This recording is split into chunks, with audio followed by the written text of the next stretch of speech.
Prions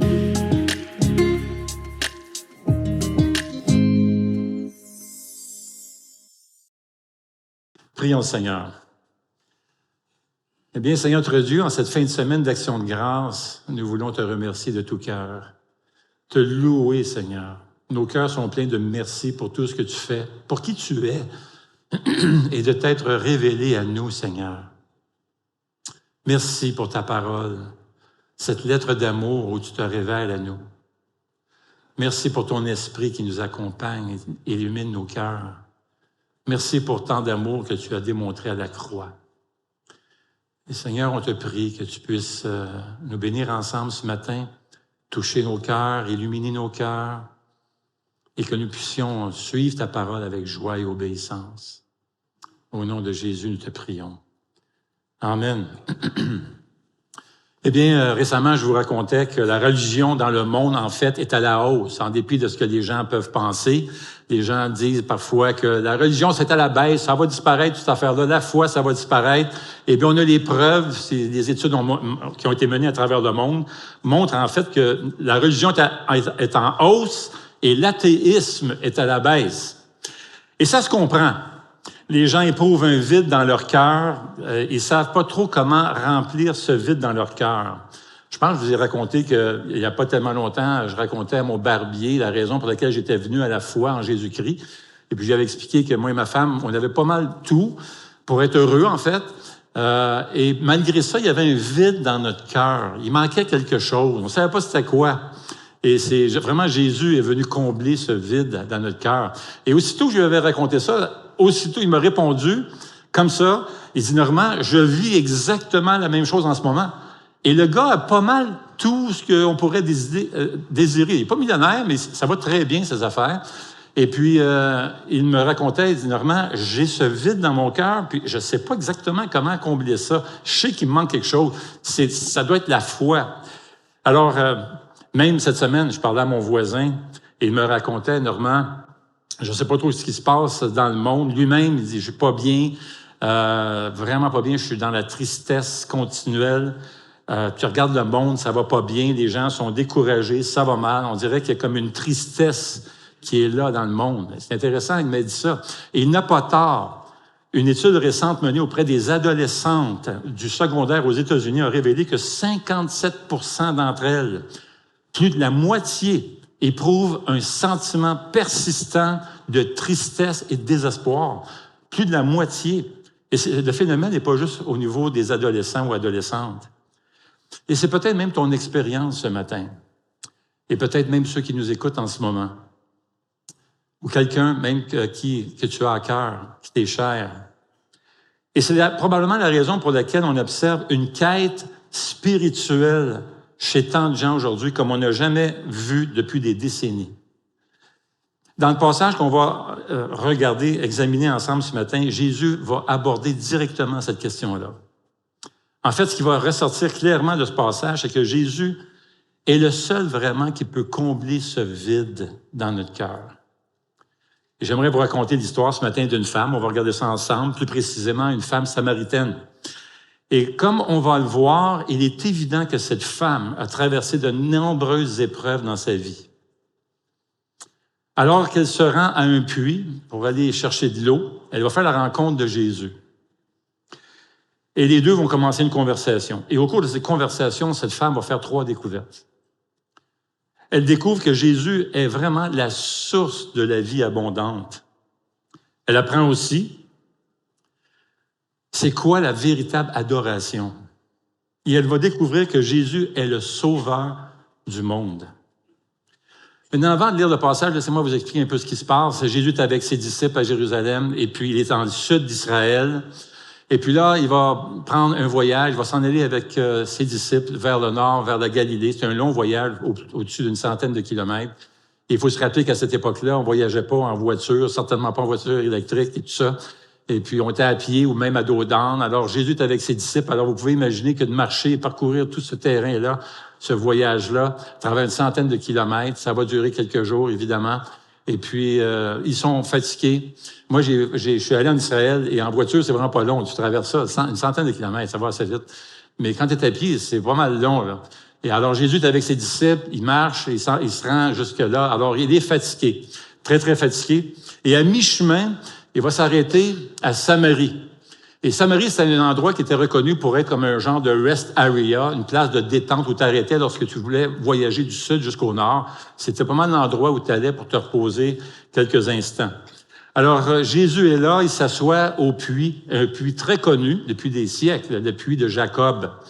Et il va prendre une pause là à Samarie, alors qu'il va envoyer ses disciples aller chercher de la bouffe. Alors, il les envoie sur Tim Hortons, je sais pas trop, Subway. Le texte ne le dit pas, mais enfin, c'est comme il s'en va, il les envoie, pendant que lui, il reste tout seul au puits. Maintenant, et là, Jésus va rencontrer une femme. Et j'aimerais vous inviter à tourner avec moi pour lire ce passage. On va lire juste les 8 premiers versets tout de suite. D'accord? Je sais qu'il y en a là, qui, tout de suite, vous voulez tout lire le passage et tout ça. S'il vous plaît, restez avec moi. D'accord? Alors, Jean chapitre 4, verset 1. Le Seigneur apprit que les pharisiens avaient entendu dire qu'il faisait et baptisait plus de disciples que Jean. À vrai dire, Jésus ne baptisait pas lui-même, mais c'était ses disciples qui le faisaient. Alors il quitta la Judée et retourna en Galilée. Comme il devait traverser la Samarie, il arriva dans une ville de Samarie appelée Sychar, près du champ que Jacob avait donné à son fils Joseph. Là se trouvait le puits de Jacob. Jésus, fatigué du voyage, était assis au bord du puits. C'était environ midi. Alors il fait très, très, très chaud là-bas à l'heure du midi. Une femme de Samarie vint puiser de l'eau. Jésus lui dit, « Donne-moi à boire. » En effet, ses disciples étaient allés à la ville pour acheter de quoi manger. On va arrêter ici pour un instant, d'accord? L'une des riches révélations que l'on va nous donner ici, c'est que Jésus est la source de la vie abondante. Et c'est ce que cette femme va découvrir. Maintenant, le verset 7 nous apprend que c'est une femme samaritaine et Jésus lui demande de l'eau. La femme est surprise. Regardez bien sa réaction au verset 9. La femme samaritaine lui dit, « Comment toi, qui es juif, tu me demandes à boire à moi qui suis une femme samaritaine? » Et là, Jean donne le commentaire, « Les Juifs, en effet, n'ont pas de relation avec les Samaritains. » Jean nous explique que les Juifs n'avaient pas de relation avec les Samaritains. C'est une façon polie et gentille de dire que les deux peuples s'haïssaient pour mourir. Ça pourrait s'entendre. Ils se détestaient. Puis ça faisait longtemps, des siècles, plus de 400 ans qu'il y avait cette haine entre ces deux peuples-là. Et d'un côté, c'était centré sur la pureté raciale. Il faut remonter des centaines d'années, etc. Les Samaritains avaient fait des intermariages avec des non-juifs et tout ça, et les Juifs n'acceptaient pas ça, etc. Mais en plus, les Samaritains avaient construit même un temple rival au mont Garizim. Maintenant, il fallait qu'il n'y ait qu'un seul temple, c'était à Jérusalem. Dieu avait demandé ça, mais eux ont bâti leur propre temple. Ils sont allés adorer au mont Garizim et offrir leurs sacrifices là-bas. Alors ça, vous pouvez comprendre, ça a alimenté la haine. D'ailleurs, si bien que les Juifs sont allés détruire le temple. Alors ça n'a pas aidé pour les relations, là. Alors, à l'époque de Jésus, les Samaritains continuaient à adorer et à offrir leurs sacrifices au mont Garizim. Alors ça a évidemment contribué à alimenter la haine. En plus, on apprend que les Samaritains ont profané le temple de Jérusalem. Ils ont jeté des ossements humains, ce qui était considéré comme une grave impureté rituelle dans la loi juive. Alors ça aussi, ça a provoqué des insultes, des provocations et tout ça, vraiment envers les Juifs. Alors, pour vous montrer jusqu'où allait leur haine, écoutez bien ce que disaient des rabbins à leur endroit. Il disait que personne ne mange le pain des Samaritains, car celui qui mange leur pain est comme celui qui mange de la chair de porc. Il y en a qui aiment ça, le porc, pas de problème. Ma femme aime beaucoup de porc. Mais pour les Juifs, bacon. Les Juifs faisaient même cette prière-là. Écoutez bien ceci. « Seigneur, ne te souviens pas des Samaritains lors de la résurrection. » Ah, imagine-toi faire cette prière-là pour ton voisin avec qui tu t'entends pas tellement bien. « Seigneur, ne te souviens pas de mon voisin fatigant à l'autre bord, là, lors de la résurrection. » Ou encore ton patron, tu sais, avec qui tu as de la misère, là. « Seigneur, ne te souviens pas de mon patron lors de la résurrection. » Ça sonne...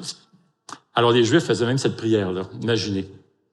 On peut même lire un document juif de l'époque où on peut lire, « Il y a 2 nations que mon âme déteste, la troisième n'est pas une nation, les Philistins et le peuple imbécile, les Samaritains. »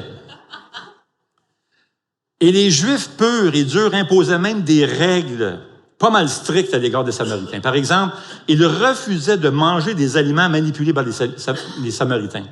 Ça te rendrait impur. Alors, comme on voit, il y a plusieurs facteurs qui contribuent à cette haine.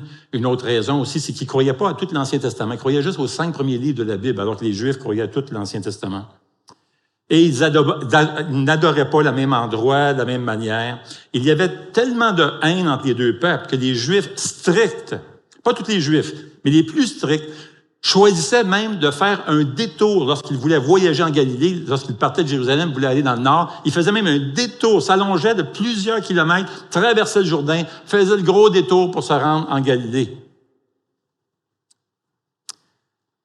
D'ailleurs, c'était l'ultime insulte que de se faire appeler un Samaritain. Tu ne pouvais pas aller plus bas dans tes insultes.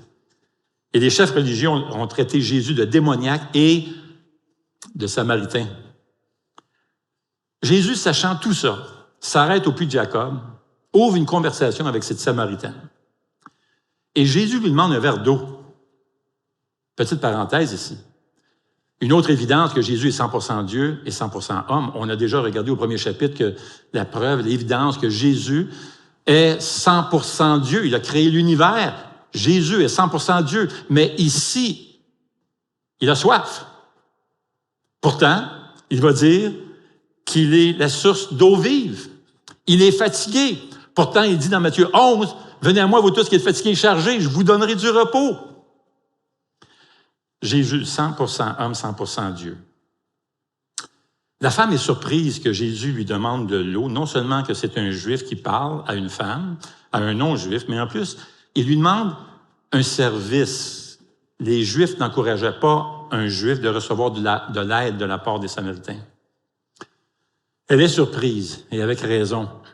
Non seulement les Juifs et les Samaritains se détestaient, mais il y a un document juif qui s'appelle la Mishnah, qui montre que les Juifs ont adopté même une loi qui affirmait que les filles samaritaines avaient leurs règles dès le berceau, pas vrai, là, et qu'elles étaient donc dans un état permanent d'impureté cérémoniale.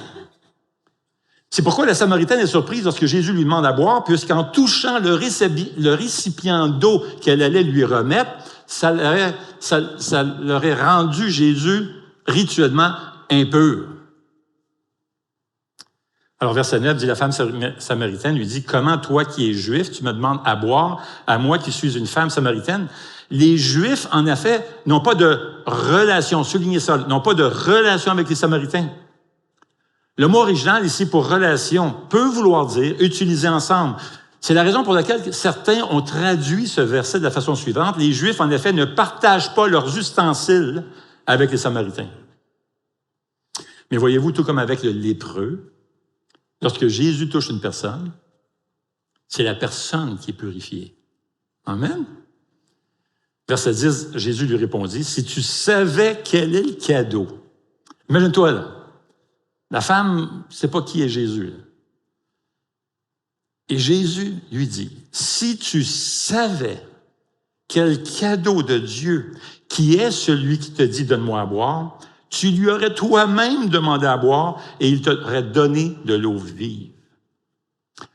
Si tu savais quel est le cadeau ou le don de Dieu qui est celui qui te dit. En d'autres mots, Jésus est un don de Dieu. Ça nous fait penser évidemment au chapitre qu'on a lu la semaine dernière avec Dominique, Jean 3,16, n'est-ce pas? Dieu a tant aimé le monde qu'il a donné son Fils unique, afin que quiconque croit en lui ne périsse point, mais ait la vie éternelle.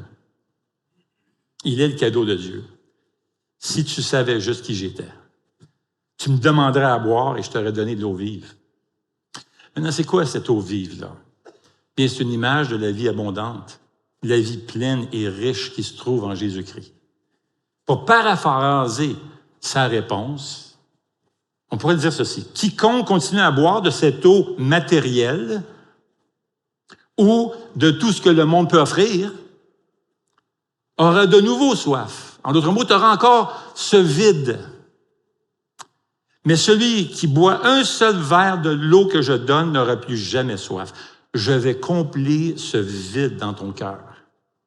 Moi, je peux satisfaire. En d'autres mots, les choses de ce monde ne satisfont jamais complètement. Jésus est la source de la vie abondante. Verset 13, Jésus lui répondit, « Toute personne qui boit de cette eau aura encore soif. En revanche, celui qui boira de l'eau que je lui donnerai n'aura plus jamais soif, et l'eau que je lui donnerai deviendra en lui une source d'eau qui jaillira jusque dans la vie éternelle. » Mais qu'est-ce que ça nous dit, ça? Cela nous dit que cette vie abondante, ce salut offert par Jésus, est une grâce gratuite. C'est gratuit. Jésus dit, si vous connaissiez le don de Dieu, il appelle cela un don. C'est pas un salaire, c'est un don. Le salut, la vie éternelle, est un don que l'on reçoit. C'est pas un salaire qu'on gagne. Maintenant, la Samaritaine ne comprend pas vraiment tout ce qui se passe ici, là. Ça paraît. Mais Jésus est patient. Il lui parle avec douceur. C'est ça qui est beau avec le Seigneur Jésus. Jésus est tellement patient. Moi-même, par exemple, je suis déjà sorti avec une fille, je n'étais pas marié dans ce temps-là, je suis sorti avec une fille, j'ai fréquenté une fille, super gentille. Gentille. Elle venait de se convertir au Seigneur Jésus. Elle me présentait l'Évangile. Puis, elle m'a emmené à son église, puis tout. On m'a donné un livre de chant, puis mon ami, j'avais jamais chanté dans ma vie. Et là, je l'ai laissé. Je l'ai laissé. J'ai cassé. Vous savez pourquoi? Une seule raison. Elle était chrétienne. C'est pas elle. Il n'y avait aucune raison pourquoi je la laisse. Demandez à ma femme va le dire, elle va vous le dire, elle la connaissait, c'est une fille de secondaire, on se connaissait, ça, ma femme va vous dire, c'est Normand, il n'y avait pas d'allure. Je vous le dis, allez la voir, elle va vous le dire. Il n'y avait pas d'allure. Elle était super smart, super sweet, fine. Ah. J'ai refusé la présentation de l'Évangile. J'ai dit non. À un autre moment, plus tard, j'étais à Montréal. C'est la fête de Saint-Jean-Baptiste. C'est le party. Hein. On s'en va dans le centre-ville, etc. Puis il y a un gars sur le trottoir.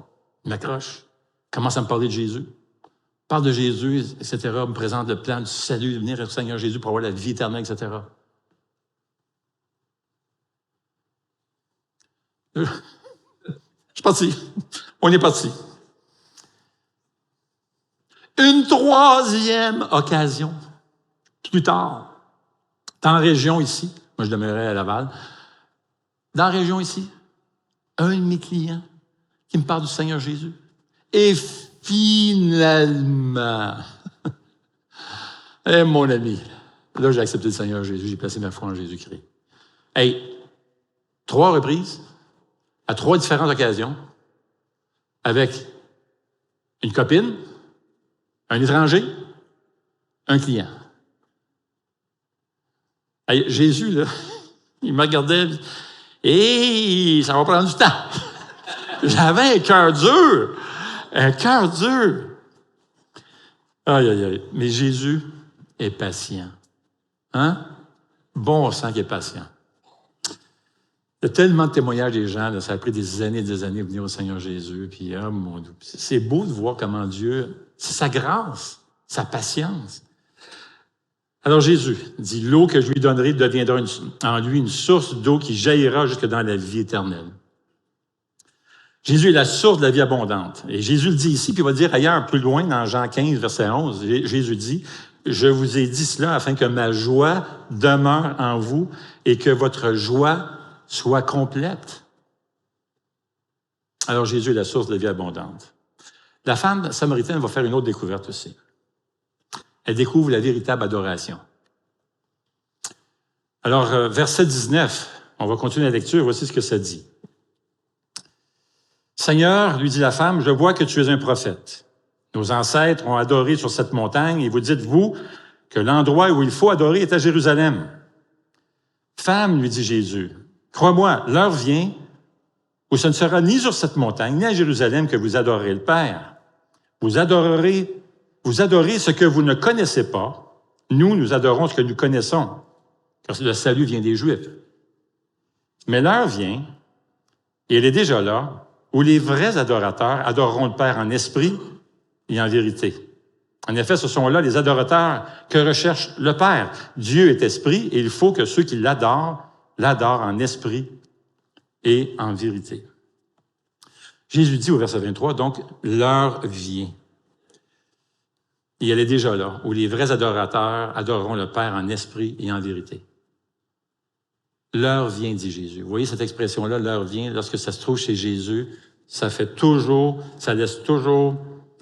référence à sa mort. Et ça laisse entendre qu'à sa mort, une nouvelle ère va commencer. L'ancien système de sacrifice de l'Ancien Testament va prendre fin, l'ancienne alliance prendra fin, et la nouvelle alliance va commencer. Maintenant, rappelons-nous que les Samaritains adoraient, comme on l'a dit tantôt, adoraient Dieu au mont Garizim, alors que les Juifs adoraient Dieu au temple de Jérusalem. Alors la femme lui pose la question, c'est où le bon endroit? C'est où il faut adorer Dieu? C'est où? Le mont Garizim ou à Jérusalem? Et Jésus révèle que l'adoration ne sera plus dans un lieu physique, mais ça va être spirituel. Les vrais adorateurs adoreront le Père en esprit et en vérité. En esprit signifie que ce n'est pas physique, c'est spirituel, puisque Dieu est spirituel, c'est pas un bâtiment qui rend l'adoration acceptable, que ce soit à Jérusalem ou au mont Garizim. La nouvelle alliance annule tous les rituels et cérémonies extérieures qu'on avait dans l'Ancien Testament, que ce soit juif ou samaritain. Alors, en esprit signifie que l'adoration doit être interne, elle provient du cœur. Et on apprend plus loin dans les Écritures, dans le Nouveau Testament, alors que la révélation continue dans le Nouveau Testament, que ce que Dieu recherche, c'est de l'adoration qui se fait par le Saint-Esprit. Elle doit aussi être en vérité. La vérité demande que cette adoration soit évidemment conforme à la parole de Dieu. Maintenant, les Samaritains n'acceptaient pas tout l'Ancien Testament, juste les 5 premiers livres. Mais Jésus dit l'adoration doit être selon toute la révélation de Dieu. Vous et moi avons besoin de réaliser que nous avons été créés pour adorer Dieu. C'est Jimmy Evans qui a dit ceci, il a dit, « Votre bouche a été créée par Dieu et pour Dieu afin de le louer, de l'adorer et de l'aimer. » Le premier objectif du salut en Jésus n'est pas seulement de nous sauver, de nous donner cette vie abondante qui est la vie éternelle, mais c'est aussi de nous permettre de trouver une communion, d'avoir une communion avec Dieu et d'être aussi en mesure de pouvoir l'adorer. Lorsqu'on vient au Seigneur Jésus, le Saint-Esprit change notre cœur et en fait un temple pour Dieu. On devient des adorateurs. L'adoration se passe dans le cœur, chaque jour et tout le temps. On adore Dieu pour qui il est et pour tout ce qu'il fait. Et tu veux vraiment affronter ta journée de manière positive, prends le temps avec Dieu. Prends du temps avec Dieu. Parce que contempler Dieu dans sa grandeur, le glorifier, ça va te donner de l'inspiration, puis de la force, du courage. Et le Saint-Esprit va remplir ton cœur d'une joie qui est surnaturelle. Cette joie parfaite dont Jésus parle. Maintenant, cette femme va découvrir aussi que Jésus est le sauveur du monde. Verset 16 dit ceci, « Appelle ton mari et reviens ici. » Moi, je suis ton mari. Maintenant, la femme répond, « J'ai pas de mari. » Maintenant, certains y voient ici qu'elle laisserait entendre qu'elle est disponible. « I'm available. »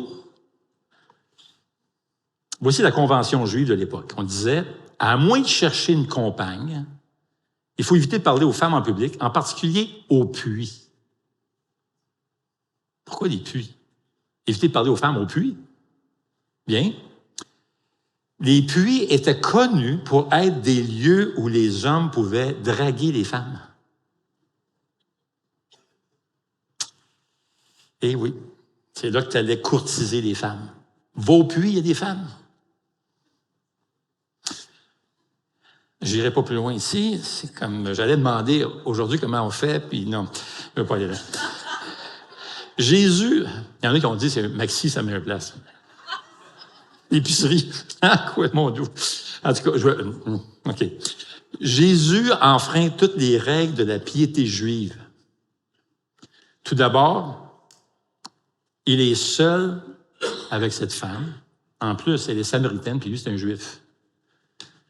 Et pourquoi Jésus traverse toutes les barrières de l'époque pour atteindre cette femme? Les barrières sociales, religieuses, morales. Parce que Jésus est le sauveur du monde. Il veut la sauver. Et non seulement elle, non seulement les Juifs, mais les autres peuples aussi, comme les Samaritains. Maintenant, Jésus connaît notre condition spirituelle. Il connaît l'état spirituel de notre cœur.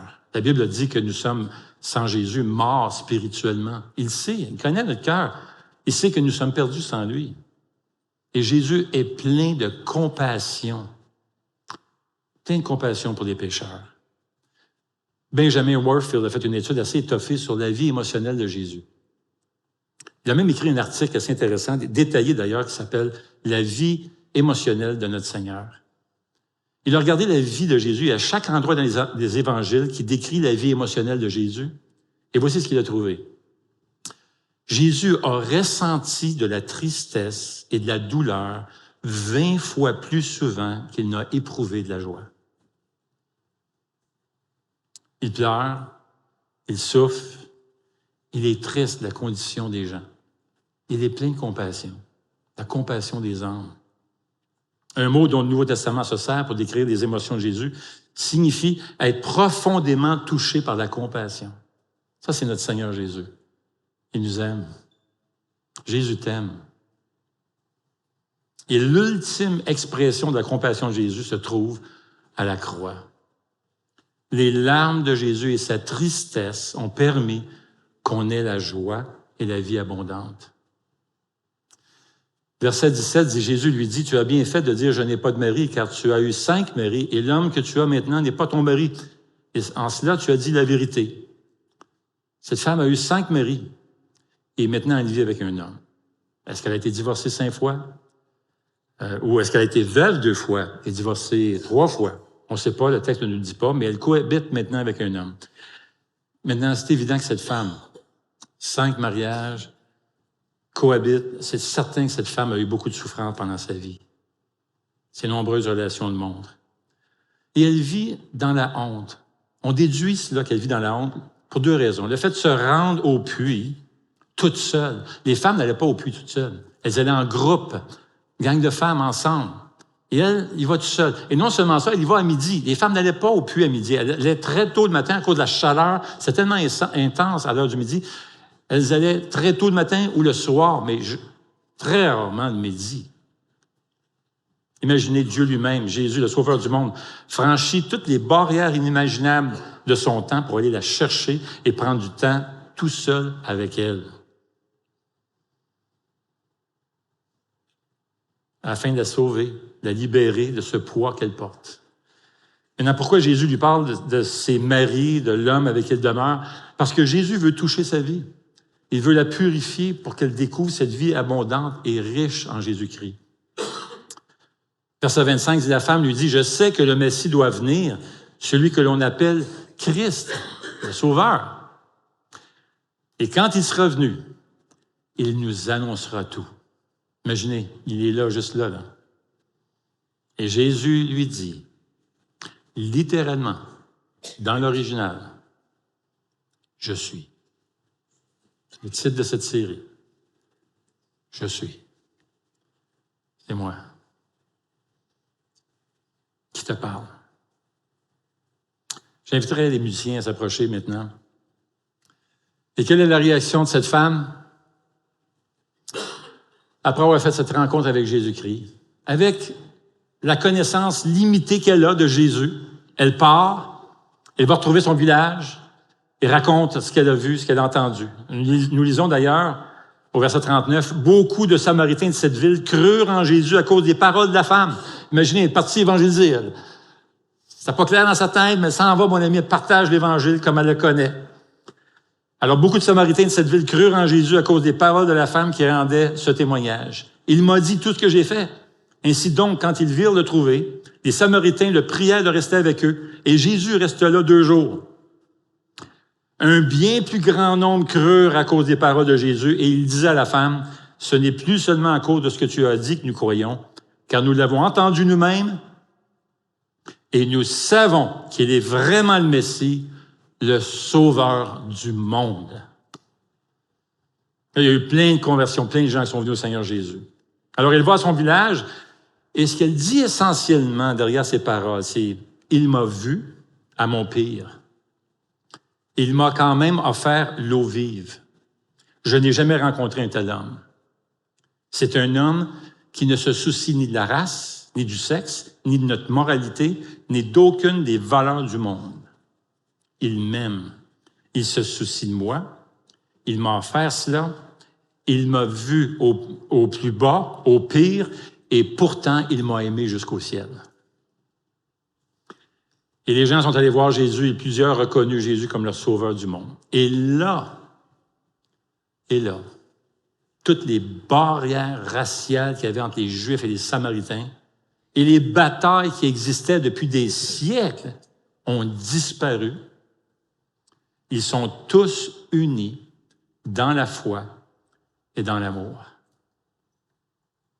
Comme c'est encourageant pour moi de savoir que Jésus me voit tel que je suis. Il te voit tel que tu es. Oui, il connaît tes combats, il sait tes luttes, tes doutes. Il me voit au milieu de mon péché. Il me choisit encore. Il m'aime. Il t'aime. Il veut nous transformer et changer nos vies afin que l'on puisse vivre la meilleure vie possible. Pas seulement pour avoir ses bénédictions, mais pour qu'on puisse le glorifier et diriger les autres vers lui, comme l'a fait cette Samaritaine, pour qu'il puisse recevoir la vie éternelle. Alors, mes chers amis, ce matin, retournons à notre village. Allons raconter que Jésus est le Sauveur du monde. Amen. Merci, Seigneur Jésus, de t'être révélé et à cette femme et avoir traversé les barrières sociales, toutes les barrières qui empêchaient les gens de pouvoir toucher le cœur de ces gens. Toi, Seigneur, tu nous aimes, tu es plein de compassion et tu nous vois. Tu vois nos luttes, nos doutes, tu vois nos chutes. Mais tu nous aimes encore. Tu vas nous aimer encore demain, après-demain, la semaine prochaine. Ton amour est parfait. Tu es plein de bonté. Et Seigneur, comme le dit le psaume, les bontés de l'Éternel se renouvellent à chaque matin. Seigneur, nous voulons te louer particulièrement en cette fin de semaine d'Action de grâce. Te remercier pour Jésus, pour la croix. Merci parce que il a perdu la joie afin que nous puissions la trouver.